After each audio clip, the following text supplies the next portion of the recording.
ఓం విఘ్నేశ్వర నమః. పూర్వకాలంలో దుందుభి అనే ఒక రాక్షసుడు ఉండేవాడు. వాడు మహాబలవంతుడు, అనేక వరాలను పొంది ఉండేవాడు.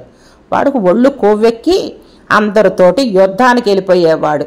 అలా యుద్ధం చేసి వాళ్ళని చంపేస్తుండేవాళ్ళు. ఎవరూ పిలవకుండానే తనే వెళ్ళిపోయి ఎదుటివాడితో యుద్ధానికి రమ్మనమని వాళ్ళని హింసించడం ఒక అలవాటుగా చేసుకున్నాడు. అటువంటి దుర్మార్గుడు సముద్రుడి దగ్గరికి వెళ్ళి నాతో యుద్ధానికి రా అన్నాడు. సముద్రుడు నేను నీతో రాను, హిమవంతుడి దగ్గరికి వెళ్ళు అన్నాడు. హిమవంతుడి దగ్గరికి వెళ్ళి నువ్వు నాతో యుద్ధానికి రా అన్నాడు. నేను నీతో యుద్ధానికి రాను అన్నాడు. మరి ఎవరొస్తారు నాతో యుద్ధానికి అని అడిగాడు.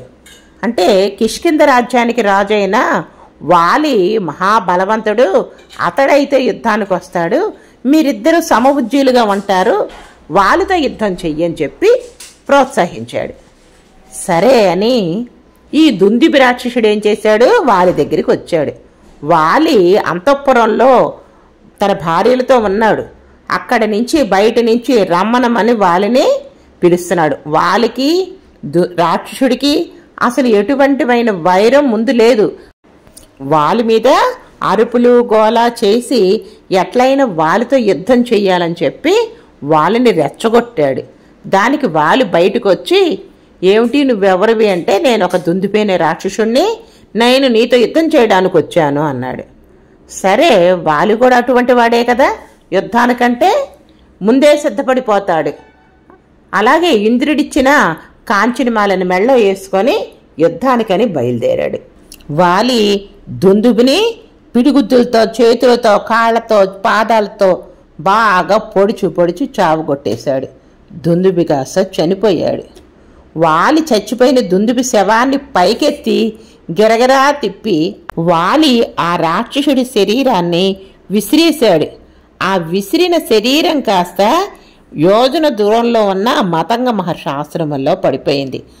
ఆ రాక్షసుడి శరీరం నుంచి చిందిన రక్తంతో మతంగ మహర్షి ఆశ్రమం మొత్తం మునిగిపోయింది. మతంగ మహర్షికి చాలా కోపం వచ్చింది. ఆయన దివ్య దృష్టితో చూస్తే ఇది దుందుభి శరీరం అని, దీన్ని విసిరేసిన వాడు వాలి అని అర్థమైంది. ఈ పర్వతం మీద వాలి కానీ వాలి తరపున వాళ్ళు కానీ ఎవరైనా ఉంటే రేపటి తర్వాత మరణిస్తారు అని చెప్తాడు. వాలి గబగబా వచ్చి మతంగ మహర్షిని ప్రాధాయపడుతూ శాపాన్ని ఉపసంహరించుకోమంటే ఆయన ఉపసంహరించుకోకుండా తలుపులు వేసేసుకున్నాడు. వెంటనే ఆ పర్వతాన్ని వదిలేసేసి వాళ్ళందరూ వెళ్ళిపోయారు. అందుకనే నేను ఈ పర్వతం మీద ఉన్నాను. ఇక్కడ వాలి ఈ పర్వతం మీదకి రాడు. అదిగో ఆ తెల్లగా కనిపిస్తుంది, ఆ అస్థిపంజరమే ఆ దుందుభి అస్థిపంజరం. ఆయన చనిపోయిన తర్వాత అస్థిపంజరం మిగులుద్ది కదా, అదే ఆ అస్థిపంజరం అని చూపించాడు.